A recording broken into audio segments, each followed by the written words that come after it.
안녕하세요. 정지훈입니다. 이번 주부터 블록체인 강의 시리즈는 이더리움 2.0에 대해서 다루려고 하고 있고요. 이더리움 2.0이 지금 가장 뜨거운 핫 이슈거든요. 그래서 이더리움 2.0에 들어가려면 일단 이더리움에 대한 기본적인 소개, 비트코인과의 비교도 좀 해야 될 것이고, 그 다음에 이더리움 2.0이 나오게 된 배경, 그거는 이제 지금 현재 가지고 있는 암호화폐들의 고질적인 문제점들 때문에 그런데, 그런 문제점에 대해서도 다루어 보고, 이더리움 2.0에서 다루고자 하는 여러 가지 이슈들을 좀 차근차근히 이야기를 좀 해보도록 하겠습니다. 먼저 이제 이더리움에 대해서 비트코인과 비교하는 강의가 이번 주의 주제인데요. 그걸 알기 위해서는 이더리움의 역사에 대해서 먼저 좀 알 필요가 있습니다. 이더리움은 암호화폐 계열, 그 블록체인 역사에서 굉장히 중요한 비트코인과 함께 양대 산맥이라고 부를 수 있는 그런 녀석인데, 특히 스마트 컨트랙트라는 거를 가지고 왔기 때문에 여기에 이제 뎁이라고 부르죠. 우리가 이제 블록체인 기반의 분산 어플리케이션이 탄생할 수 있게 만든 장본인이고요. 그 다음에 이제 비트코인을 이용해서 ICO를 했거든요. 그러니까 지금 최근에 ICO의 원형을 처음으로 제시했는데, 아이러니한 거는 비트코인 가지고 시작을 했었지만 결국에는 이더리움 가지고 하는 게 그 뒤에는 더 많아졌죠. 그 다음에 이제 실리콘밸리 등에서 블록체인의 그 인터넷과 비슷한 수준의 가능성을 보고 큰 투자를 하기 시작한 것도 바로 이더리움이 나오면서부터라고 보셔도 되겠습니다. 이더리움은 일단 기본적으로 비탈릭 부테린이라고 하는 이 파운더의 이야기를 안 하고서 넘어갈 수가 없습니다. 이 친구가 굉장히 나이가 아직도 어려요. 지금 24세인가 그렇게 알고 있는데 1994년생으로 제가 알고 있습니다. 그래서 1994년생이니까 어떻게 보면 굉장히 어린 17세 고등학교 때 코파운딩을 한 데가 이제 비트코인 매거진이라 그래서 가장 빠르게 비트코인과 관련된 소식을 정했던 어떤 그런 잡지였고, 그 다음에 이제 비트코인 커뮤니티 활동도 굉장히 열심히 했던 것으로 알려지고 있죠. 그래서 이제 이더리움과 같은 아이디어는 비트코인이 처음 등장한 2009년 이후에 그때부터 벌써 많이 알고 있었다라고 본인이 얘기하고 있는 것 같은데, 어쨌든 바깥에 드러나고 있는 걸로는 2012년에 이제 그 워터루 대학에 입학을 하게 되는데, 워터루 대학에 잠시 휴학을 한 6개월 정도를 하고 크립토 이코노미 암호화폐와 관련된 여러 가지 고민을 하는 스터디 그룹도 하고 돌아다니기도 하고 뭐 이런 여행 같은 것들을 하게 되는데, 이때 크립토 이코노미를 이용해서 암호 경제를 이용한 새로운 플랫폼을 만들어서 어떤 종류의 분산화된 어플리케이션도 돌릴 수 있는 뭔가를 해야 되겠다는 아이디어를 처음 가졌다고 합니다. 비탈릭 부테린이 이제 굉장히 다양한 종류의 그 아카데미 인터리스트, 다양한 종류의 이제 학문적인 관심들을 가지고 있었는데, 그 중에서 제일 뭐 많이 얘기를 하고 있는 것이 정보 이론이라든지, 암호학, 그 다음에 사회학, 정치학, 경제학, 정말 이제 소위 말하는 문과와 이과를 넘나드는 어떤 뭐 통섭형 인재다? 이렇게 얘기를 해도 과언이 아닐 것 같습니다. 그렇게 해서 이더리움 화이트 페이퍼 이제 백서가 2013년에 이제 나오게 되죠. 2013년에 나오게 되고 2014년에 이거를 이용해 가지고 실제 뭔가 첫 번째 프로젝트가 진행이 되게 되는데, 아, 이 부분에 대해서는 뭐 이더리움 화이트 페이퍼는 한 번쯤 비트코인도 마찬가지입니다만 제대로 가지고 오셔가지고 처음부터 끝까지 읽어보시라라고 저는 좀 권유를 하는 편이에요. 이더리움 화이트 페이퍼는 이 제목 자체가 거의 모든 걸 설명하고 있는데, 차세대 스마트 컨트랙트 또는 디센트럴라이즈 어플리케이션 플랫폼이라고 얘기를 했죠. 그래서 이거에 대해서 최근 들어가지고 내가 왜 스마트 컨트랙트가 있어 너무 포괄적인 얘기를 해서 좀 후회한다는 얘기들 하기도 했는데, 어쨌든 비트코인이라고 하는 그 걸로 시작됐었던 블록체인 기술의 확장 가능성을 처음으로 활짝 열어젖힌 그런 녀석이 되겠습니다. 한국어로도 번역되어 있는 화이트 페이퍼 위키가 있습니다. 꼭 가서 보시면 좋은 게 정말 잘 정리되어 있거든요. 이게 그 이더리움 자체에 대해서도 중요하지만 비트코인에 대한 거라든지 기술이라든지 이런 기본적인 것들에 대해서 너무너무 잘 설명되어 있어서 한 번쯤 들러보시라고 권유하고 싶습니다. 여기 아래 주소를 가시면 됩니다. 그럼 이더리움이 어떤 생각을 가지고 만들어졌는지, 이더리움의 그 처음 소개됐을 때 ICO를 하게 되지 않습니까? ICO를 이제 스위스에 재단을 만들어 가지고 하게 되는데, 그때 제작이 됐었던 영상이 있는데, 영상을 한번 보시면 조금 더 쉽게 감이 오실 것 같아요. 한번 보겠습니다. How will the internet work in the future? It will use Ethereum. Ethereum is a planetary scale computer powered by blockchain technology. Applications built on Ethereum run exactly as 네, programmed. 월드 without any 컴퓨터라고 possibility 딱 of 얘기하는 게 downtime, 너무 인상적이죠? censorship, or third-party interference. Ethereum is the secure backbone for everything from e-commerce to the Internet of Things, enabling transparent governance for communities and businesses while keeping user communication secure. Mix, the Ethereum IDE, makes it easy to develop, debug, and deploy your applications. While ID를 building 이용해서 Wise 이렇게 is 개발할 done 수 있다는 using your 환경을 existing web development skills, 굉장히 좀 tools, and 강조했고요. favorite frameworks. Ethereum handles user authentication and secure payments for you. 그 다음에 주요한 어떤 어플리케이션으로 역시 인증과 커머스 뭐 이런 거에 대한 얘기를 많이 합니다. As Ethereum is the world's first zero infrastructure platform. 그리고 인프라스트럭처가 전혀 없이도 돌아갈 수 있다라고 하는 디센트럴라이제이션을 강조했고 플랫폼이라고 하는 얘기가 많이 나오죠. 네, 이 당시 영상이 굉장히 인상적이었는데 제가 봤을 때 이게 그 제목이 이게 이더리움 콜론 찍고 월드 컴퓨터입니다. 전 세계의 컴퓨터다 이렇게 이야기를 했어요.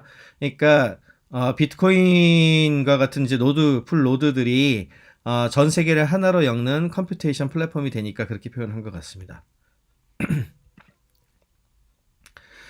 그 뒤에 이제 일이 어떻게 진행됐냐 하면은 비탈릭 부테린이 2014년 6월달 돼가지고 그 2100선은 2013년에 나왔는데 원래는 이제 비트코인 톡이라 그래가지고 비트코인 커뮤니티에 비트코인의 확장을 한번 해보시다라는 형식으로 제안을 했었는데 뭐 이런저런 반대가 굉장히 많았다고 하고요. 특히 이더리움의 가장 큰 특징은 튜링 컴플리트한 스크립트를 기존의 비트코인 스크립트를 대체하는 방식으로 제시를 했기 때문에 유연성이라든지 정말 다양한 걸 쓸 수 있다는 걸 강조했는데 반대로 암호화 쪽에서 이제 이 거래 중심으로 암호 화폐를 받던 사람들은 그렇게 유도리가 많으면은 되려 공격을 많이 당할 수가 있다는 생각, 취약성이 더 많이 발생할 수 있어.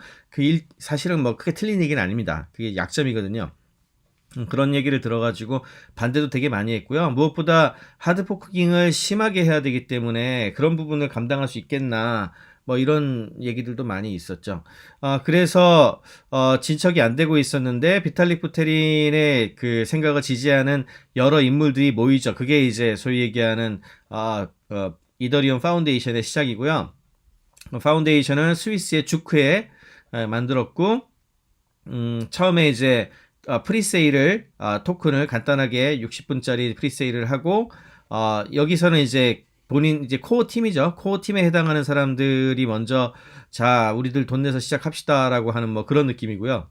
그 다음에 이제 일반에 공개하고 알렸을 크라우드 펀딩을 시작을 하게 되는데 크라우드 펀딩이 뭐 42일간 약 1,800만 달러가 이루어졌다고 하는데 지금이야 이 수치가 뭐 워낙 더 큰 것들이 많아졌기 때문에 대단치 않게 느껴질지 모르겠지만 이거 엄청난 돈이죠. 예, 하루에 뭐 몇억 원씩 계속 들어왔고 이게 시간 뭐 분 단위로 또 한번 체크를 한 겁니다.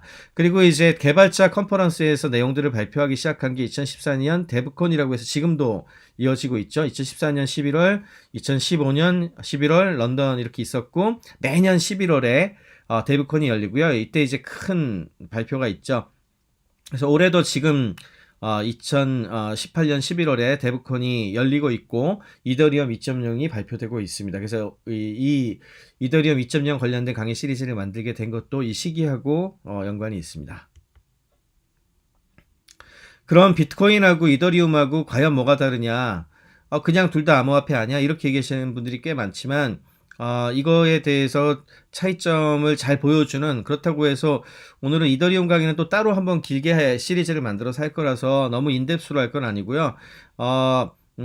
그 차이점을 아주 잘 정리한 인포그래픽들 중에서 제가 좋아하는 거 한 2개 정도를 가지고 와 봤는데 첫 번째 거는 이제 코인베이스의 블로그에 올라온 내용입니다. 일단 기본 개념 자체가 비트코인은 디지털 머니로 설계가 됐고 이더리움은 계약을 위해 이렇게 만들어졌다. 제가 봤을 때 제일 재밌는 이야기가 이건데 그 거래 트랜잭션이 결국에는 거래 기록이 블록에 기록되는 종류인데 비트코인에서는 이런 게 기록된다는 거죠. 앨리스가 밥한테 비트코인을 줬다, 보냈다. 뭐 이게 기록된다는 건데 이더리움이 가능한 거는 이것만 가능한 게 아니라 이런 게 가능하다는 거예요. 앨리스가 밥한테 그 이더리움을 보내는데 2018년 1월 1일 날 밥의 그 계좌의 잔고가 10개 이더리움 이상이 있을 때 보내라. 뭐 이런 식으로 조건을 간다든지 심지어는 이제 튜링 컴플리트 할 때는 이제 루프 문이 들어가야 되거든요. 루프를 통해 가지고 이게 뱅글뱅글 돌게 해서 굉장히 효율적으로 뭔가를 할 수 있는 그런 걸 가능하게 한 것이 가장 큰 특징입니다. 마켓캡은 이거는 좀 무시하셔도 됩니다. 왜냐하면 지금 수치가 많이 달라졌거든요. 이거는 2017년 2월자라서 지금은 대략 한 비트코인하고 이더리움하고 30대 1 정도 되나요? 이거 좀 찾아봐야 되겠네요. 하여튼 최근에 어느 정도 차이가 나는지 잘 못 봐가지고 뭐라고 말씀드릴 수가 없네요. 그 다음에 파운더는 사토시 나카모토라고 되어 있지만 비트코인은 처음부터 파운딩 팀이 있는 것이 아니죠. 예, 시작할 때부터 오픈소스가 돼가지고 누구나 그거에 들어갈 수 있었기 때문에 사실은 매니지먼트 하는 팀이 없다고 해도 과언이 아닙니다. 그래서 비트코인 커뮤니티에서는 비트코인 풀 같은 것들이 중앙 집중화가 돼 있지만 이더리움에 비해서 이 코어를 움직이는 팀이 훨씬 분산화돼 있고 어떤 그런 헤게모니도 안 갖고 있기 때문에 자기네들이 훨씬 탈중앙화돼 있다고 얘기를 하죠. 이더리움은 재단의 형태를 만들긴 했지만 어쨌든 비탈릭 부테린과 그의 팀이 설립을 한 게 맞고요. 그리고 커뮤니티는 점점 커지고 있습니다. 2009년 1월 달에 나왔고 2015년 7월 달이 돼서 처음으로 나오게 되고요. 이 발표대에서 시작되는 방식도 비트코인은 처음부터 마이닝으로 시작이 됐었고 그리고 나서 거래가 되면서 이게 가격이 올랐죠. 그에 비해서 이더리움은 비트코인을 이용해서 프리세일을 하고 그걸 가지고서 그걸 기반으로 팀이 만들어낸 방식, 그러니까 지금 현재 ICO 방식으로 시작된 프로젝트라고 할 수 있습니다. 이거는 이제 그 프롤리투스라는 곳에서 이제 블로그에 올라온 글인데 그 중에 일부 중복되는 거 제외하고 가지고 왔습니다. 데이터 블록에 비트코인은 거래 정보, 트랜잭션 정보만 기록이 되고 그에 비해서 이더리움은 트랜잭션 정보와 함께 뭐 자동화된 컨트랙트와 관련된 기능 같은 것들이 스크립트 형식으로 기록이 된다는 거고요. 그 다음에 블록이 제너레이션 될 때 시간이 뭐 저희 강의 많이 했습니다만 비트코인은 블록 하나가 10분 정도씩 걸려가지고 하나가 나오거든요. 그에 비해서 이더리움은 12초, 15초 뭐 하여튼 뭐 조금 더 짧게 걸려져서 만들어집니다. 마이닝에도 약간 차이가 있는데요. 비트코인 같은 경우에는 지금 알려져 있는 알고리즘에 딱 최적화된 스페셜 하드웨어를 만들거나 혹은 역시 뭐 ASIC이라 그러죠. 주문형 반도체를 만들어 가지고 훨씬 더 그 효과적으로 마이닝을 할 수가 있어서 뭐 이런 식으로 많이 하고요. 그에 비해서 이더리움 마이닝은 뭐 컨슈머 GPU, 일반적인 GPU를 이용해 가지고 더 잘할 수가 있다라고 되어 있습니다. 그러나 이더리움 자체가 제가 지난 강의에서도 언급했지만 비트코인이 가지고 있는 리미테이션은 사실상 거의 그대로 가지고 있습니다. 가장 큰 문제는 그 비트코인부터 시작했던 프루프 오브 워크라고 부르는 POW라고 하는 컨센서스 알고리즘이고요. 이거는 결과적으로 중앙 집중화된 풀과 그 다음에 환경 문제를 야기할 수밖에 없었죠. 그래서 그게 가장 큰 문제가 되고 있고 이거는 뭐 결국에는 크게 한번 손을 봐야 되는 종류입니다.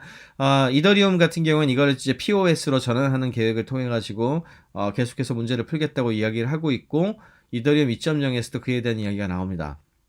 그 다음에 비트코인이 가지고 있었던 속도 문제가 이더리움한테도 그대로 있습니다. 뭐 속도가 초당 한 15개 정도밖에 안 되기 때문에 뭐 비자라든지 마스터카드 같은 거에 지불 결제만 하더라도 10,000개 가까이까지 처리할 수 있는 거랑 비교하면 엄청난 큰 차이죠.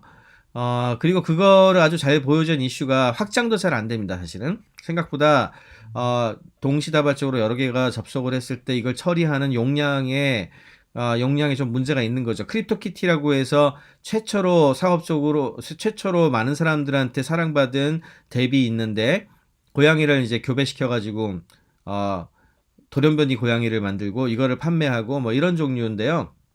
인기가 있으니까 처음 시작할 때 사람들 왕창 몰리잖아요. 그렇게 몰렸을 때 사실은 이더리움 네트워크 전반에 문제가 생겼습니다. 그러니까 어떻게 보면 약간 인기 게임 하나 나왔다고 해가지고 인터넷이 다 마비되는 그런 꼴이거든요. 이래서는 뭐 말로는 뎁이라고 하고 뎁 생태계를 잘 끌고 나갈 수 있다고 하지만 이래서야 되겠어? 이런 문제가 아주 심각하게 제기가 된 거죠.